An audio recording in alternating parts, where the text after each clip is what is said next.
Salut la Yugi, alors je se retrouve pour une nouvelle vidéo tuto moustache comme vous avez entendez tous, évidemment.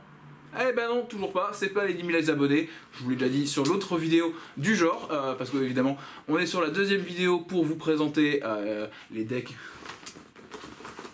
Yugi et Kaiba revient. Donc les deux petits decks de démarrage qui sont des reboots, des decks originaux. Donc on va découvrir ensemble un petit peu ces decks. Je vais aussi m'excuser rapidement encore si vous n'avez pas vu la première vidéo pour la petite blague que j'ai fait sur l'édition spéciale. C'était juste une petite boutade parce que effectivement moi je suis habitué à faire des vidéos longues et hormis m'amuser à jouer avec mon flot de paroles, je peux pas vous raccourcir mes vidéos. On est là pour s'instruire au maximum. Moi je fais ça bénévolement sur mon temps libre.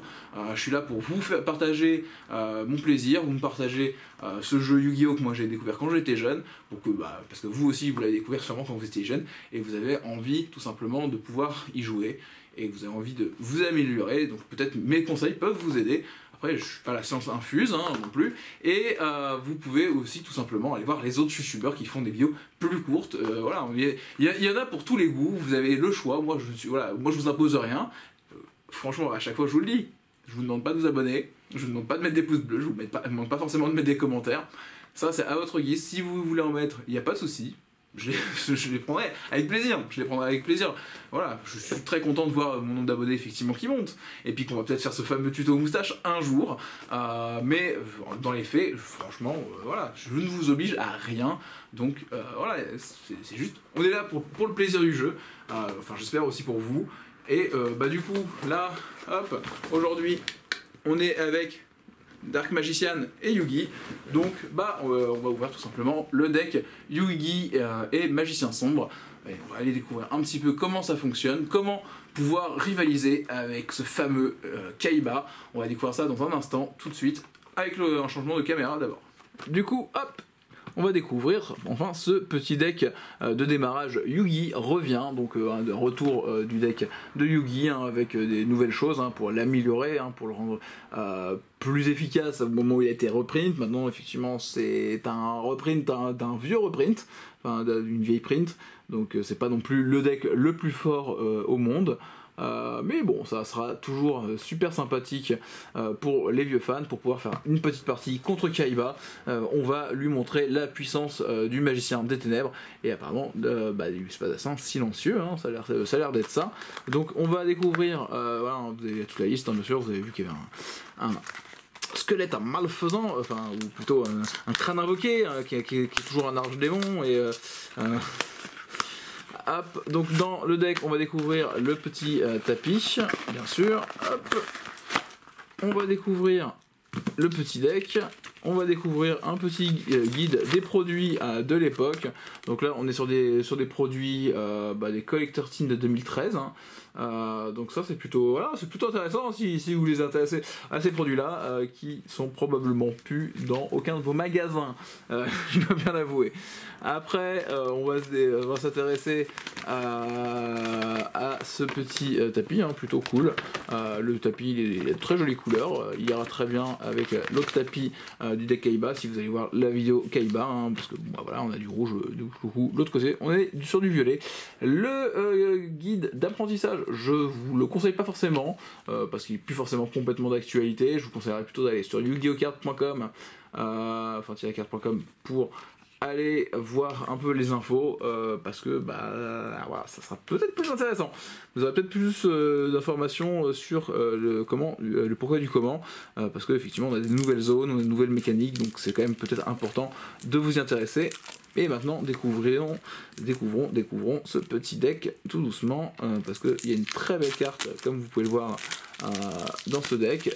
Donc du coup on découvrira la même chose logiquement dans la vidéo de Kaiba, et ça sera super sympa. Mais on a un superbe magicien des ténèbres, magicien sombre, toujours. On va pas montrer le titre, on va pas montrer que c'est un magicien des ténèbres, mais en tout cas c'est une ultimate et il claque. Il est splendide sur sa tablette, la tablette qu'on a vue, bien sûr, si vous avez regardé l'animé ou le manga, la fameuse tablette où il y a le magicien et le Blue Eyes qui s'affrontent justement avec leurs personnages ancestraux.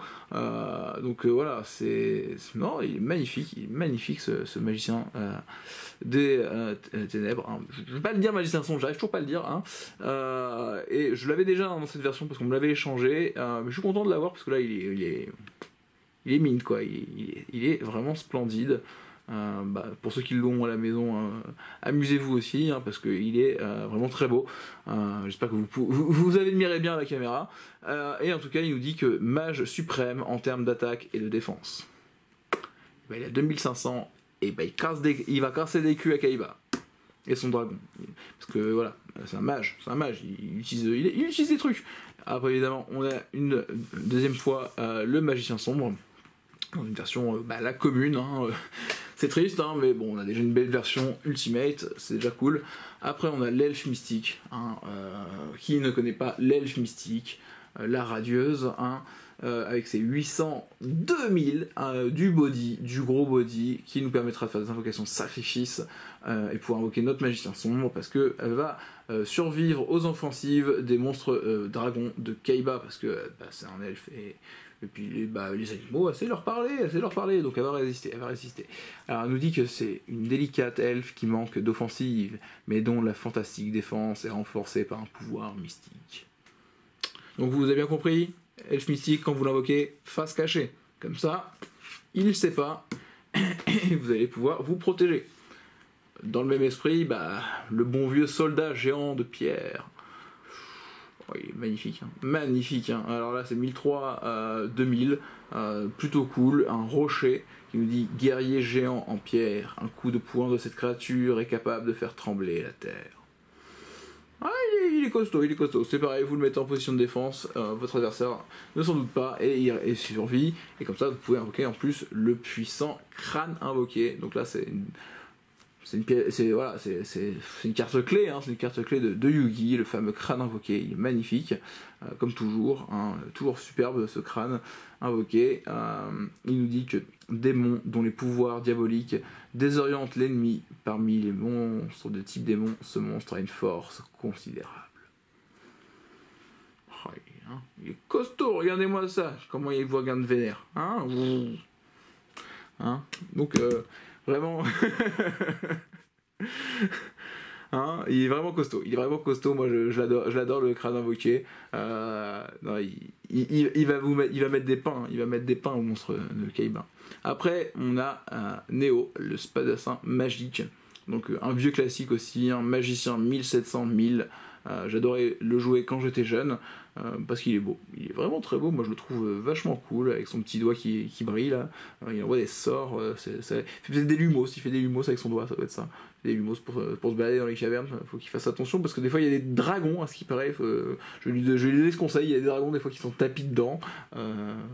Alors du coup, ce magicien, il nous dit qu'il est voyageur dimensionnel, qui non seulement pratique la sorcellerie, mais qui est aussi maître en arts martiaux et au maniement de l'épée.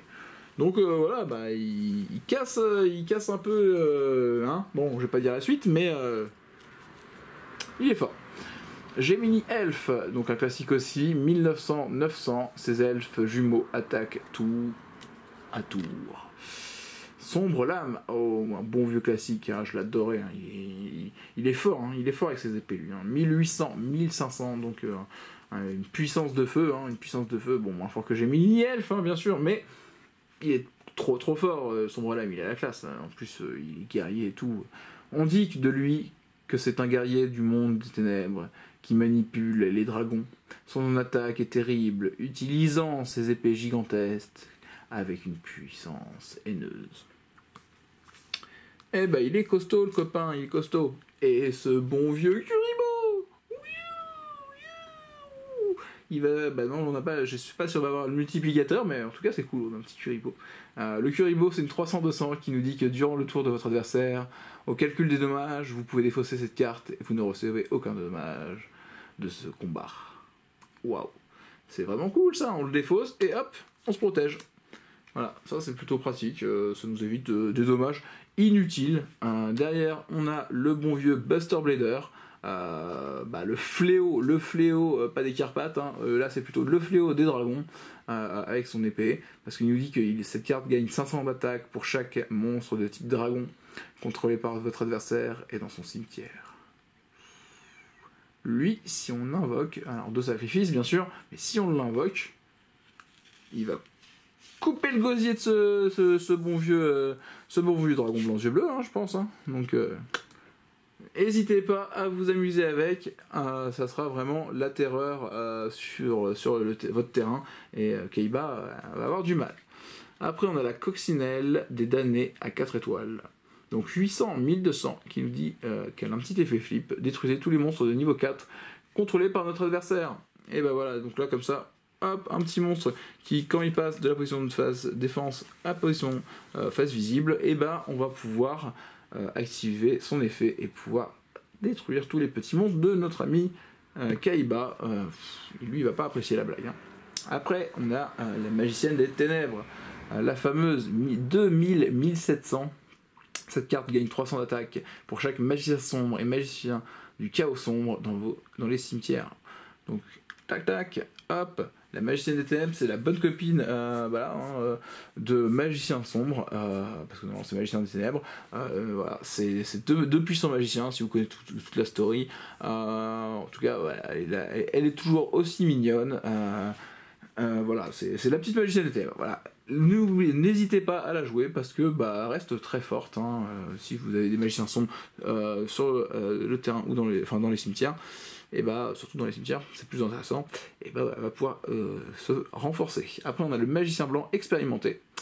1700, 1900, chaque fois qu'une carte magie est activée, placez un compteur magie sur cette carte, jusqu'à 3 compteurs, et lorsque la carte magie est résolue, bien sûr, vous mettez ce compteur, et après vous pouvez sacrifier cette carte avec 3 compteurs, magie sur elle, invoquer spécialement un Buster Blader depuis votre main, deck ou cimetière. Donc lui, il peut être vraiment implacable. Si vous arrivez à avoir lui et 3 magies dans votre main de départ, ça veut dire que vous allez pouvoir invoquer directement ce bon vieux Buster Blader, et couper tout de suite le gosier des bons vieux dragons de Kaiba. Ça a l'air vraiment costaud. Donc en plus on en a 2, donc ça c'est cool. Après on a le magicien sombre expérimenté, qui fait la même chose que le magicien blanc expérimenté, sauf que ce coup-ci, lui il va pouvoir nous invoquer spécialement le magicien sombre, et il a 1900, 1700 de défense, donc il est costaud en plus quoi. Les deux ils sont costauds, hein, ils meurent pas comme ça. Donc ça, c'est vraiment des monstres qui vont nous aider à accélérer énormément ce deck. Après, on a le vieux magicien vindicatif. Alors pour être vindicatif, il est vindicatif parce que il va mourir au combat. Et vu que quand vous allez l'invoquer, vous allez le mettre en position de défense, hein, face cachée, et au combat, il va se retourner et il va avoir un effet flip de détruire un monstre contrôlé par notre adversaire. Donc c'est plutôt sympa. Et le bon vieux fracasse, pour les fans, le bon vieux fracasse, le guerrier magique, 1600, 1000. Il nous dit que quand il est invoqué normalement, on place un compteur magie sur lui, et il gagne 300 d'attaque pour chaque compteur magie qui sont sur lui, et on peut retirer un compteur magie de lui pour détruire une magie piège sur le terrain. Donc c'est plutôt sympathique. C'est plutôt sympathique, en tout cas le vindicatif il va l'être pour Kaiba. Après on va voir le double coston qui va nous permettre de faire qu'il y a 1700, 1650, il va pouvoir être sacrifié pour 2 sacrifices pour un monstre ténèbres, donc on va pouvoir invoquer plus rapidement notre magicien sombre s'il survit. Par la suite on va voir le Spadassin silencieux LV3, 1000, qui nous dit qu'on annule les effets de magie de votre adversaire qui cible cette carte. Et durant votre round of vous pouvez envoyer cette carte face recto au cimetière, et on invoque spécialement un Spadassin silencieux depuis notre main ou deck, et on ne peut pas activer des effets autour est invoqué ou retourner face recto. Voilà, donc on peut pas la retourner durant la standby phase, hein. Faut le retourner, faut le faire au moment. Il faudrait qu'il soit retourné ou qu'on l'ait invoqué, au tour précédent de façon visible. Hein, voilà. Donc ça peut être cool, parce que le Spadassin silencieux LV5, il est plutôt costaud, il a 2300, 1000, et il nous dit que cette carte n'est pas affectée par les effets de magie de votre adversaire. Donc ça déjà c'est fort. Elle prend pas les trous noirs, ce genre de choses, c'est bien. C'est sympathique. C'est sympathique. Voilà. Après on nous dit que durant votre prochaine stand-by phase, après que cette carte ait infligé des dommages de combat à votre adversaire, pas une attaque directe, vous pouvez envoyer cette carte face recto pour invoquer spécialement le LV7, mais le LV7, je viens de regarder, on ne l'a pas. Derrière, on va retrouver les bons vieux gadgets. Alors eux, quand on les invoque, ils vont chercher les uns les autres. Voilà. Alors, on invoque du coup le vert, enfin on invoque le jaune pour aller chercher le vert on l'invoque pour aller chercher le rouge on l'invoque pour aller chercher le jaune, et ainsi de suite. C'est des petits monstres qui sont entre 1200 d'attaque et 1400 d'attaque, c'est pas très costaud, mais c'est rigolo parce que ça vous permet d'avoir rapidement des monstres à sacrifier pour faire vos invocations de sacrifice de vos gros monstres. Et derrière on a le petit virus électrique dans sa version commune. Donc ça c'est une petite carte que j'adore, parce que c'est une petite carte qu'on va défausser pour prendre un monstre dragon ou un monstre machine de notre adversaire. Ce qui est génial aussi, c'est que ça marche aussi même dans la méta actuelle. On pique certains beaux petits monstres adverses qui sont dragons ou machines. Il va pas forcément apprécier la blague. Après on a la Valkyrie de magicien, qui est juste une carte dont l'artwork est splendide, hein, je vous laisse admirer. Très très joli. 1600-1800, et nous dit que votre adversaire ne peut pas cibler de monstres de type magicien face recto, celui-ci exclu avec une attaque. Donc elle, tant qu'elle est là, notre adversaire il peut pas attaquer nos autres monstres magiciens, donc ça protège tous les autres, c'est plutôt très très sympathique. Le mystérieux qu'on invoque spécialement avec ses 2000 d'attaque en défaussant une carte, ça c'est très efficace, c'est très facile. C'est vraiment génial de pouvoir faire ça. Bon, derrière on a le trou noir qui nous permet de raser tous les monstres de notre ami Kaiba. Les fameuses épées qui vont emprisonner pendant 3 tours les monstres adverses. Ils ne pourront pas attaquer, nous on peut attaquer, c'est plutôt cool, c'est efficace. Le pendentif noir qui va rajouter 500 d'attaque à nos monstres, et en plus quand il est envoyé au cimetière, nous permet d'infliger 500 de dommages à notre adversaire. Donc ça c'est vraiment génial. Le typhon d'espace mystique qui nous permet de détruire une magie piège adverse en magie rapide. On a une autre magie d'équipement, la puissance du mage, qui nous dit que un de nos monstres équipés va gagner 500 d'attaque pour chaque carte magie piège que vous contrôlez. Donc ça c'est génial aussi. Plus vous avez de magie piège dans votre zone, vous pouvez aller jusqu'à 5 du coup. Peut-être s'il y avait un terrain, on pourrait aller jusqu'à 6. Et vous pourriez... non, c'est juste dans une zone magie piège, excusez-moi. Chaque carte piège, piège, non c'est magie piège. Donc non, je pense que ça va pas être les terrains, ça ne contrôlerait pas les terrains. Mais donc du coup ça vous ferait quand même 2500, c'est quand même plutôt bien, c'est plutôt cool. Après on a le livre de la lune, magie rapide, qui va nous permettre de passer un monstre en position de défense face cachée. Donc ça permet de remettre des monstres flip en position de défense face cachée, ou éventuellement de passer un de nos gros monstres adverses en position de défense et de pouvoir le rattaquer au tour suivant.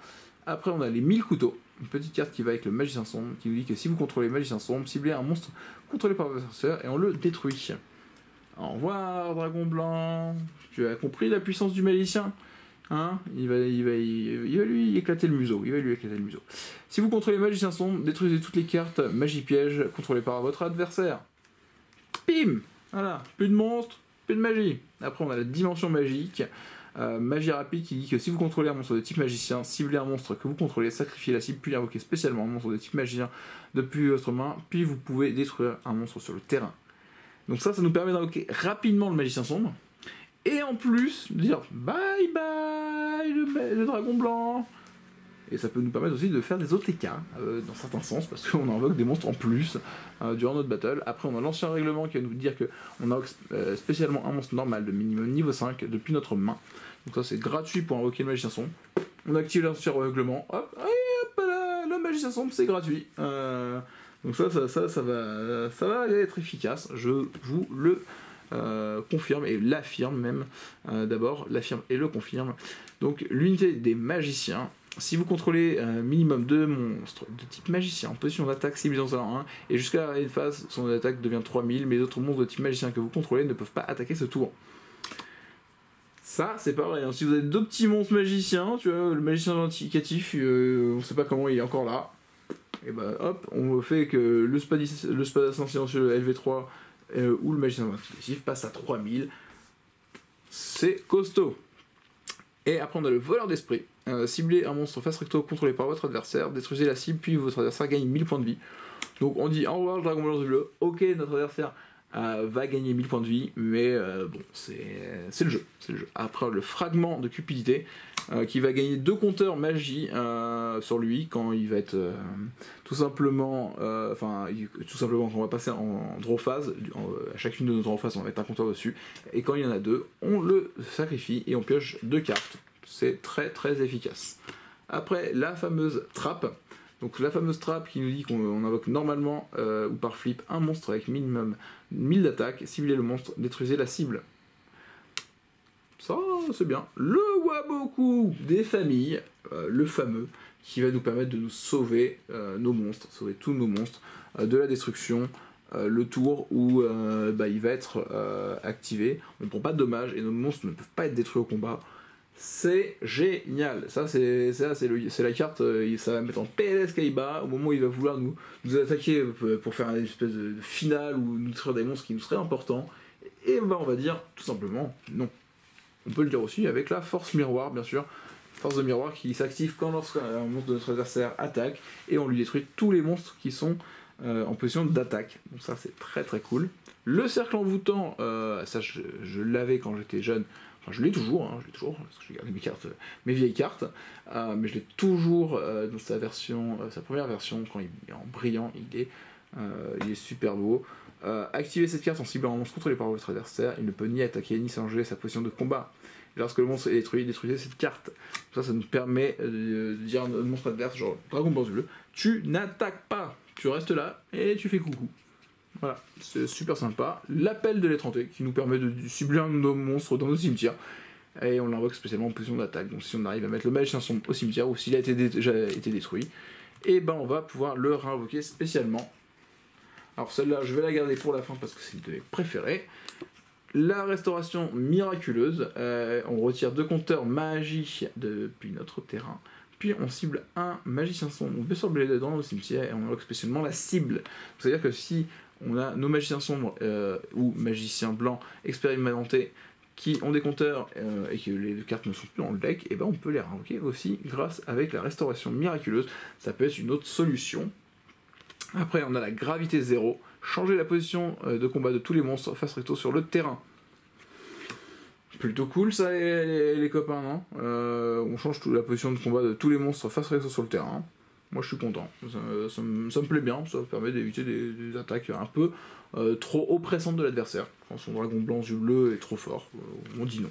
Après on a l'énergie ascendante, défausser une carte, puis cibler un monstre face recto sur le terrain, jusqu'à une phase, la cible gagne 1500 d'attaque. Donc le magicien sombre il passe à 4000, moi j'annonce, ou le crâne invoqué.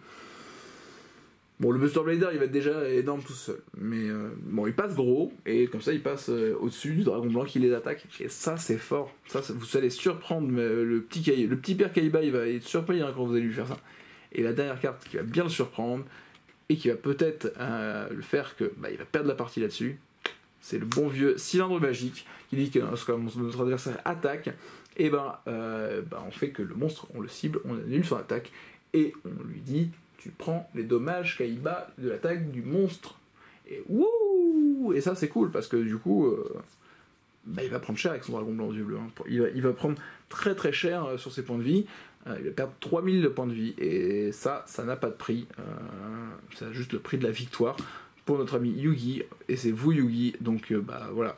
J'espère que en tout cas cette présentation moi, elle me plaît bien. Ce deck il me plaît bien. Je pense qu'on va pouvoir faire des bonnes parties maintenant avec les amis quand ils passeront à la maison. J'ai hâte d'affronter les Kaiba qui seront les adversaires. Du coup c'est fini. Franchement je pense que maintenant on maîtrise toutes les arcanes magiques de ce magicien sombre et on va pouvoir aller botter des fesses de dragon, hein.